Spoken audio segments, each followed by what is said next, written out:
I guess I can skip the preamble because I know all of you, but thank you for coming for Meet the Artist. My name, my name is Sarah Danziger, and you may know me from Thursday night Meet the Artist, where we meet here and we get to hear from local or visiting. In this case, it's our artists in residence. So we're really lucky to get to hear from artists who may not normally find themselves at CPW.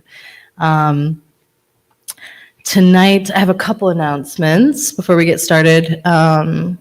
We have a lecture with Raheem Fortune and Nicole Fleetwood on Sunday, November 16th. That'll be from 3 to 5 p.m. and we'll be in this space right here. So that's going to be really fun. I hope you all can make that.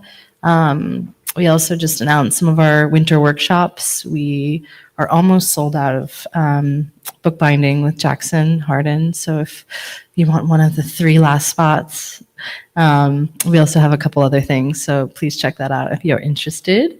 Those start at the end of November and run into the first 2 weeks of December. And tonight, while we are here, to welcome Shravya Kag, who's a photographer and director with a focus on queer and South Asian stories around themes of identity, community, and solidarity. Her practice is observational and archival, stemming from the belief that queer existence is in itself is legacy. Moving away from the standard narratives of queer trauma and resilience, Kag's work focuses on joy and daily life. Her process is collaborative, often involving the participant in every step of documentation. She immerses herself in communities, hanging out with the participants, often without a camera, and invites conversation and interpretation. Kag's work has been exhibited at various locations such as Somerset House, London, Vaudeville, and Art Space, New York City. She holds her master's in photography from the School of Visual Arts. I went there. She is currently working on her first book, Vellostha, and her first feature documentary, Dear Harmonica. Can we give Shravya a warm welcome, please?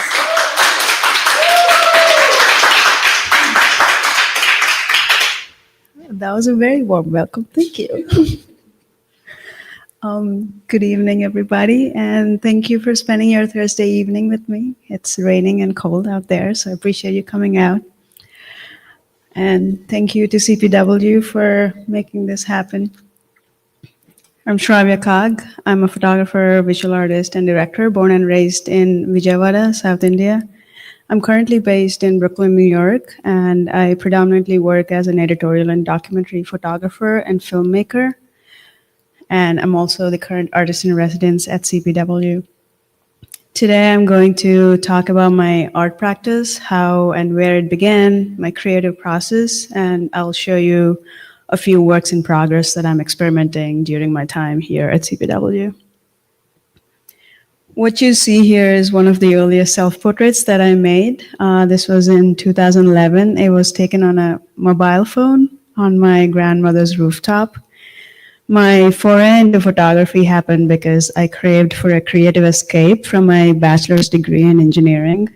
For those who are not aware, it's a very common trope in South India where you pursue engineering and then you figure out what you want to do in life.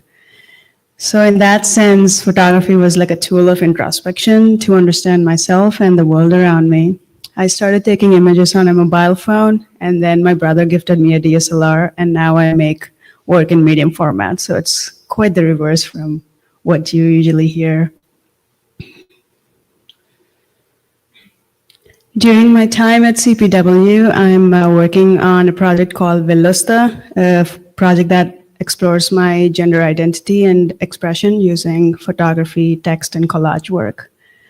My process is largely observational, and I photograph the intimacies of daily life. I started out this process by documenting home. This is a self-portrait that I made this year in Ireland as part of my project called Vellostha, which I'll get to in a bit. This is the very first body of work I created for myself. It's named after my childhood home, Sai Southern. In 2013, due to financial issues, my family had to sell our childhood home and move to an apartment. I was 22 and I had a deep attachment to the house, and it was one of the biggest changes in my life until then. So I navigated this transition in my life by photographing familiarity, what mornings, afternoons, and evenings look like in a place that I was intimately familiar with and was leaving. So back then, I did not have a professional training in photography. I was self-taught from photography magazines and a lot of YouTube. My equipment was very minimal and I was only creating work for myself. So this kind of like allowed me to experiment with my work and process the grief that I had leaving my childhood home. This was inspired by Idris Khan's work. I layered every photo I ever took in my childhood bedroom over a self-portrait of me solemnly staring into the camera. Photography to me is about like memory and stability. The layers and fragments in the images, the repetition of some elements, like the 2000s iPod, which dates this photo, and a soft toy from my teenage years. In many episodes of a sitcom I used to watch, and the engravings of my name on the desk. So I layered and multiplied them in the image so that it's kind of conveying, it's simultaneously overwhelming and calming at the same time, and that's how I understand memory to operate as well in my head. This was also my first foray into using the photography that I make to create new spaces for myself. In 2015, I moved to New York to study photography formally. I pursued a master's in photography at the School of Visual Arts. My first couple of years in New York were quite hard. I was lonely, I was experiencing culture shock, and I was also coming to terms with my queerness. I was depressed and I leaned onto photography to process that depression, so I spent many days taking long walks and photographing everything around me, but predominantly I was looking for what South Asian-ness looks like in the city, what Desi elements look like in the city. So these images were mostly made in Queens, Jackson Heights. And when on the streets, I'm interested in the abstract elements that represent Desi culture rather than a person's face itself. So here to the left, you see a woman covering her head wearing a salwar kameez, and to the right is an Indian sweet called jalebi. Highly recommend. I'm interested in understanding brownness and the markers of South Asian-ness and how it manifests within me and also like outside. In exploring South Asian-ness in New York City, I came across a neighborhood called Richmond Hill in Queens. Richmond Hill is also called Little Punjab due to its large Punjabi immigrant population. I started going to Richmond Hill often because it reminded me of home. I grew up in South India, but a lot of my mom's friends were Sikhs, whose families migrated from Punjab in North India right around and after partition. For a depressed kid wandering the streets of New York, watching aunties in salwar kameez buying produce was a very welcoming sight. As I looked at my work, I realized I was doing the same thing I did when I was photographing my childhood home. I was essentially looking for South Asian-ness and also familiarity in the environment around me. I gravitated towards scenes that feel familiar, like uncles hanging out on the street, women in prayer, figuring out a parking meter. It was grounding and it also stabilized me. My work is also repetitive in nature. I go back to the same place often looking for variation and consistency. So this set of images were made on the same 3-block radius over a span of about 7 years. Because I kept going back to the neighborhood, I started finding community there. I made friends with the president of the Sikh Cultural Society and was introduced to the locals. I spent a lot of time walking from store to store and having lots of chai, and I have a feeling I'm lactose intolerant because of that, but no complaints. That informed the other narratives I photograph in my work, and that is that I photograph South Asian-ness from a lens of community and joy. My images are also like soft, tender, and curious, quite similar to how I was received by the many uncles and aunties that I photographed. The colors in my work are warm, and the shadows are usually more often than not green. My influences come from 90s Telugu cinema posters, where everything looks warm, inviting, and nostalgic. While I was making work for and about South Asians, some happenstances happened, like this image on the left. I see it as a callback to the painting American Gothic by Grant Wood. I've been photographing Richmond Hill for 10 years now. This body of work is still ongoing as I continue to explore ways to engage the community with this work and give it back to them. In both the bodies of work, I used photography to navigate transitions in my life by seeking out the familiar imagery, and I applied that same process to understanding myself and my gender expression in India. My current body of work, Vellostha, began in 2020 when I visited home in India for the first time after coming out to my parents as queer. It was a strange feeling to be at home as a quote-unquote different person, to experience the same things, but with a sense of self removed or a sense of self missing. Reconciling like a before coming out and after coming out sense of self was quite disconcerting, especially I was not closeted growing up. I just simply did not know I was queer. I did not have the language to describe the queer experiences I was having. So I navigated this transition of going back home as a different person by photographing familiar scenes like temple cows, monkeys on the bridge. I was essentially using photography to reacquaint myself with home.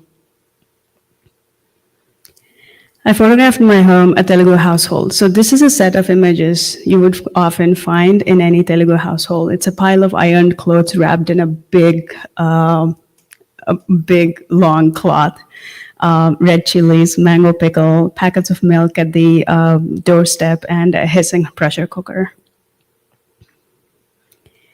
And these are what typical mornings, afternoons, and evenings look like at home. As I photographed my environment, looking for familiarity and potentially stability, I was being asked by my family to appear a certain way, to appear in a way that they remember me as, and that's when I realized they were looking for stability in me.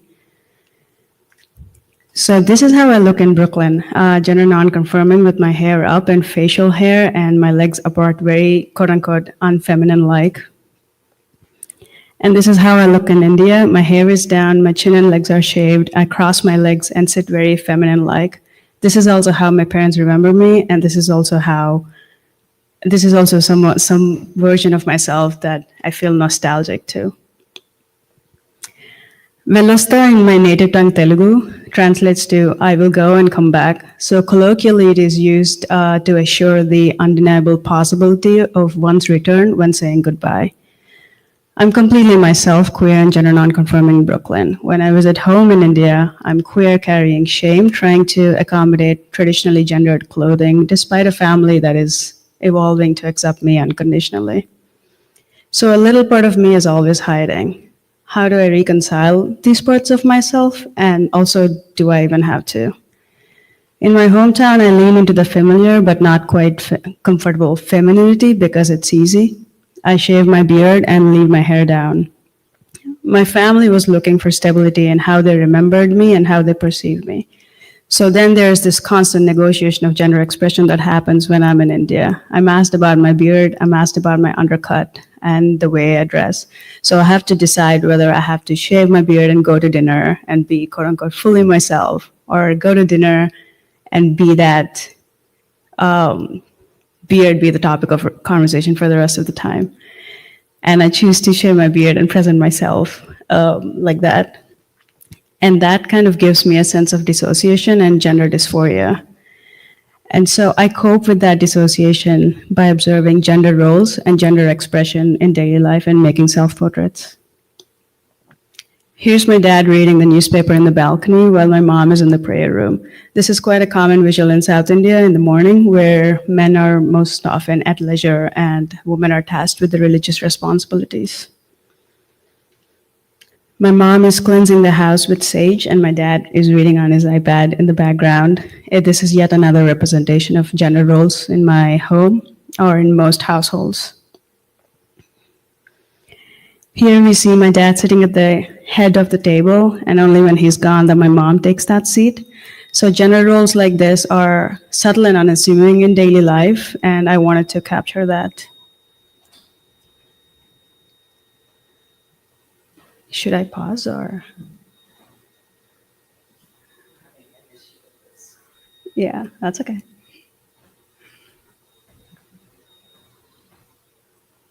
Oh.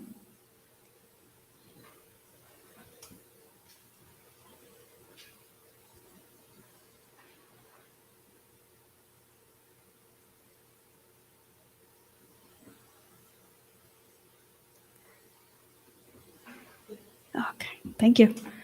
Here we see a group of women come together to perform rituals for the prosperity of their husband and families. My work still remained observational with representational imagery, like this image of my cousin drying her hair. I was still capturing everything around me, but from like the gaze of a queer, gender non-conforming person. A lot of care and tenderness goes into this work, reflecting the tenderness and affection I had for the person that I used to look. So I combat my shame with compassion, and photography kind of helps me do that by separating me from my feelings. My work expanded from like gender roles in households to understanding femininity and what that looks like in my life around me. And I can't speak about femininity without talking about the sari. My mom watches these lectures and often complains about not including pretty pictures of her. So this is my mom looking stunning in a sari. The sari is quite a common marker of femininity in popular culture and Telugu cinema. The sari is also touted to be the highest marker of someone's femininity. I grew up on Telugu cinema where the actor is always falling in love with the woman in the sari. The actress is shown to be more beautiful, more elegant, more poised when in a sari.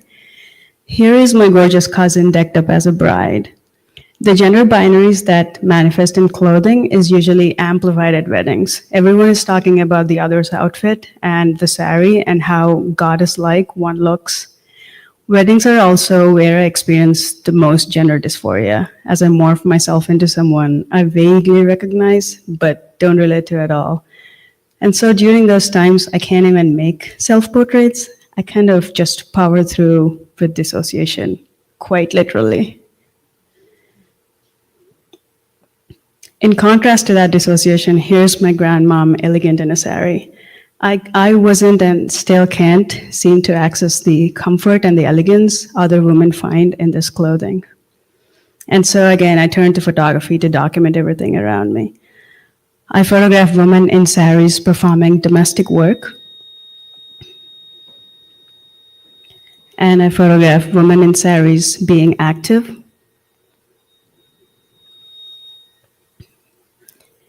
And I photograph women in leisure.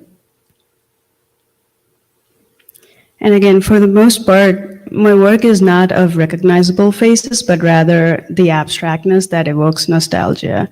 These are my friends in lehengas hanging out by the Krishna River in my hometown. My process is also that I photograph everything around me and come back to my studio here in Brooklyn to find the patterns in my work to make the images speak to each other or kind of question each other.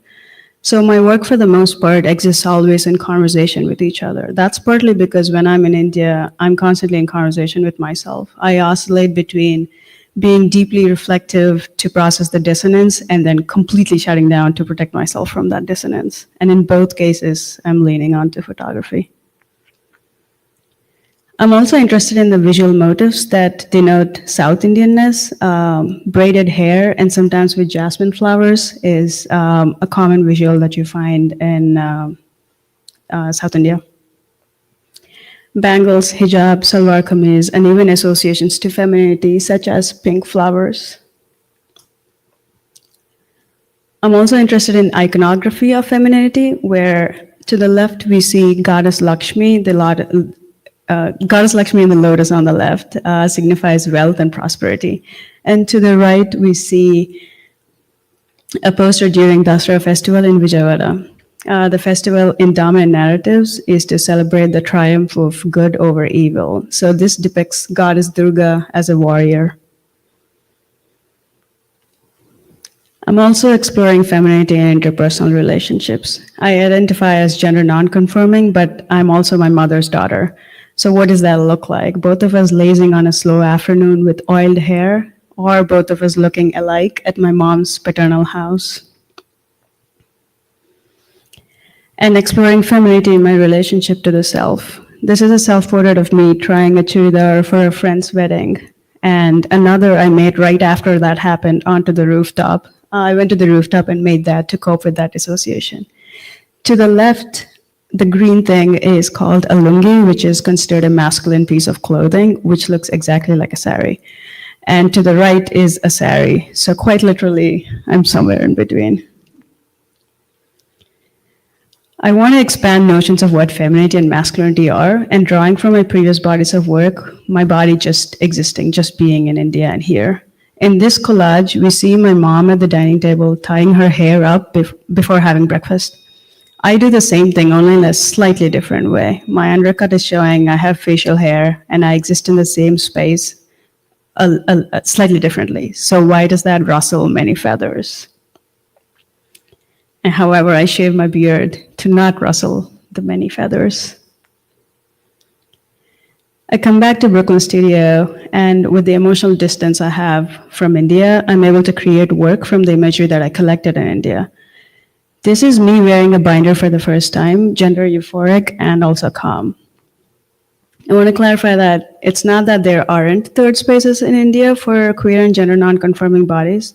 There are actually many spaces for me to seek out, and often it is the case that these places tend to have the most rigid, often it is the case that places that tend to have the most rigid gender binaries are kind of upper caste Brahminical spaces. This project, this body of work, however, is about showing up as myself and how that manifests or doesn't manifest in the environment that I grew up in. In my Brooklyn studio, I make self-portraits of the aspects of my body, my facial hair, and styling that denote a particular non-conformity of gender. My work is inspired from the books I read. In Decolonized Drag, Kareem Khubchandani writes, not so much as the crossing of gender, but rather the invention of gender and the expansion and creation of this world. And that is what I'm doing with my work. During my time at CPW, I'm experimenting with text and collage to create these artworks. I'm using Telugu text, the visuals I have collected over my various trips to India, to construct this world that I talk about and to provide the language for my experiences. In this collage, which is still very much a work in progress, I scanned my various passport photos over the years that signify the very subtle differences in my appearances, and I used them as the border. On the photo that I will paint over again is written, Nenu ni kutru, which translates to, it's me, your daughter, using a calligraphy pen to achieve that Telugu font of the 90s. And that is a self-portrait I made in India. I'm inspired by Telugu cinema posters where various faces fit into the same frame, and I'm also inspired by the symmetry of kolam in Telugu households. Kolam is where you sprinkle the entrance to the house with water and draw symmetrical patterns with rice powder to ward off evil spirits and welcome prosperity into the house. In this collage, again, a work in progress, the text reads Magarayudu, which translates to tomboy. It is a self-portrait I made in Brooklyn, surrounded by all the images I made of femininity in India, in South India. Language plays a huge role in understanding my own experiences. In this book called Fine by Ria Eving, an interview says, if we don't develop the language to describe ourselves and our experiences, we don't have the experiences, they don't exist. We have oppression, but no tools to cope.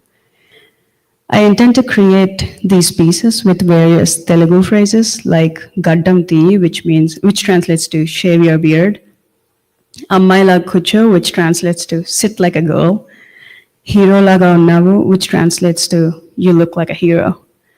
I've had gender affirming and also gender confusing experiences in India, and the work I make is to have them exist in one place together, to create this world of my experiences, to question gender markers, and to expand the imagination of gender non-conforming bodies.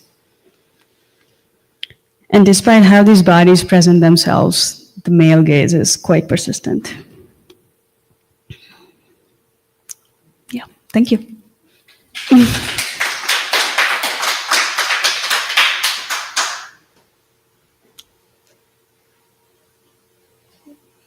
Shravya, are there any questions?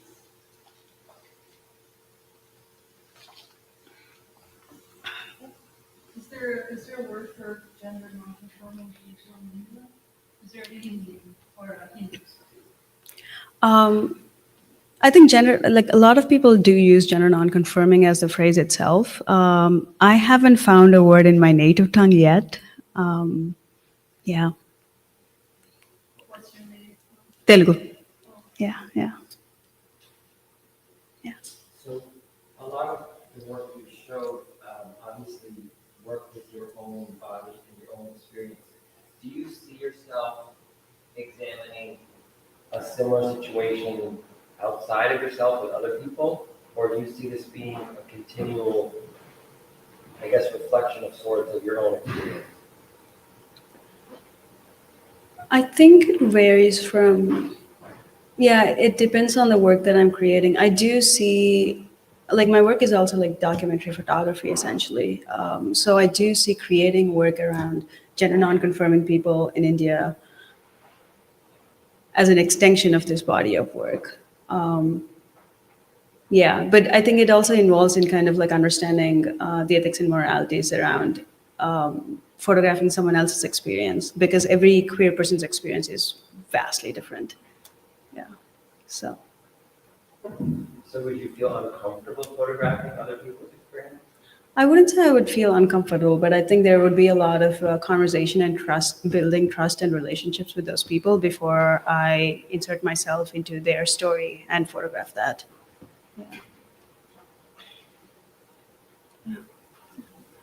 Are you doing work in Brooklyn? Yeah. Environment there as well?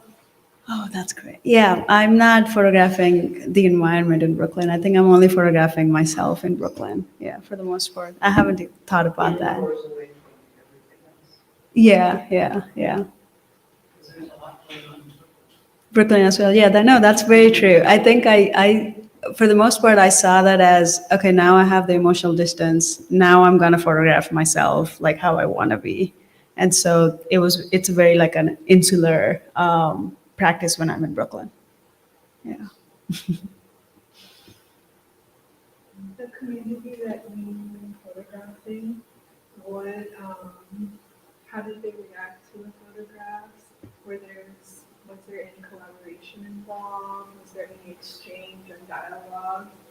Have you thought of putting that dialogue within your work as well? Yeah, so the community Richmond Hill that I've been photographing, the collaboration part of it is still something that I'm figuring out. But for right now, what happens is I'm going there, I'm hanging out, and I'm having chai, and I'm speaking to them in my like broken Hindi, and I send them the photos that I make them through text, or like I give them prints, and I go back again to kind of establish my face. And I've been doing that for about like 7 years now, and I've had like ideas around engaging them with that work in kind of like zine making workshops, or kind of giving out those prints and understanding what they would how they would respond to that work. But that part of the project hasn't happened yet, just for funding.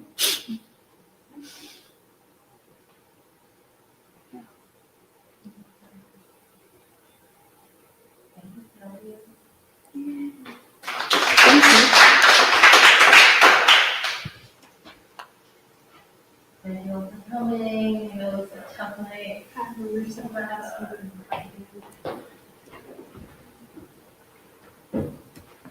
This morning. Anything about